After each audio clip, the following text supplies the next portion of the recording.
Looking forward to you sharing in the conversation.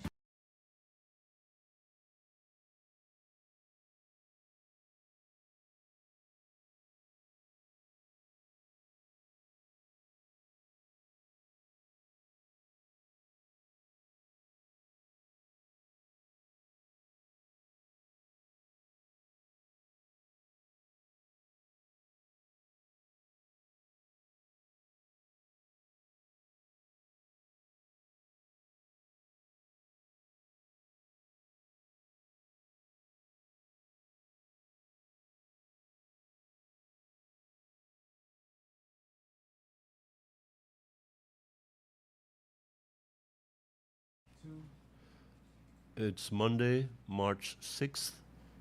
Welcome to Kaieteur Radio 99.1 and 99.5 FM. I'm GHK Lal on the National Outlook. The hope is that you and your families had a good weekend and you're ready for this holiday week. We have a Pagua tomorrow, but today is Monday and we start out on the National Outlook with our safety, concerns about our safety as it relates to our oil sector. Are we doing everything possible that is necessary, absolutely necessary, to give us that peace of mind, that comfort, that comforting confidence that yes, we have crossed the T's and dotted the I's. We're securing our environment, securing our livelihoods are intact. Regional civil society body wants mandatory disclosure of monitoring and management of oil and gas impacts. It's a regional civil society body. It's not a Guyanese one. We have some good Guyanese one trying very valiantly to get somewhere. But here we have a regional body called Derecho Ambiente y de Recursos Naturales, Spanish for Environmental Law and Natural Resources. It seems to be largely based out of Peru, and it's been about 18 years since it came into existence, and it is pushing very hard for those protections that oil-producing countries need. Their shorelines, their fish habitats, their people. And Peru just had an oil spill involving, I think, it was about 12,000 gallons of crude. And the oil companies did not handle that as well as they should. I think it was Repsol in this instance.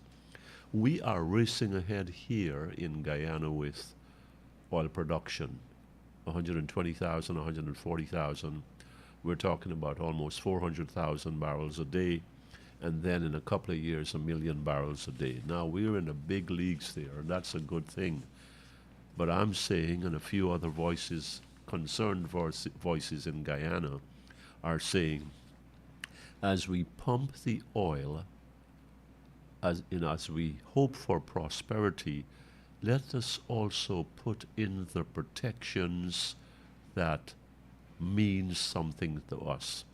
Protections that are robust, that are deep, that are layered.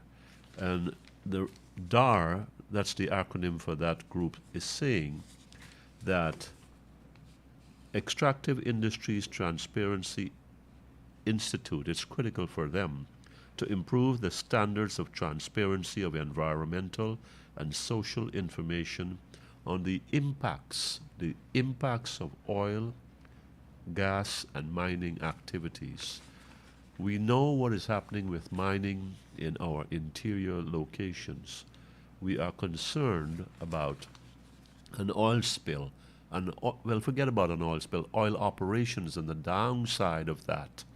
Amidst the glitter of prosperity, there is the downside where wastewater is thrown overboard, where we know for a fact that our fishing sector and our fisher folk have all been negatively impacted.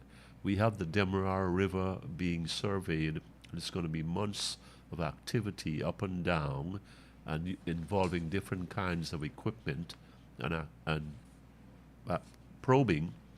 And so we are going to disturb some fish habitats there. We're going to put some people out of bread. And we're saying, look, what I am saying is, as we produce oil, as we explore for oil, more oil, we produce more oil, let us have those protections in place.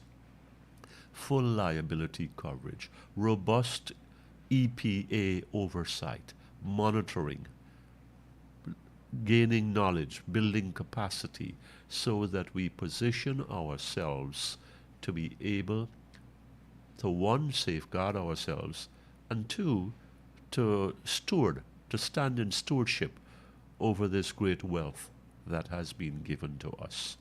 I don't think that we are doing so. I think that we can do more than so. The regional group from Peru of civil society members believe that government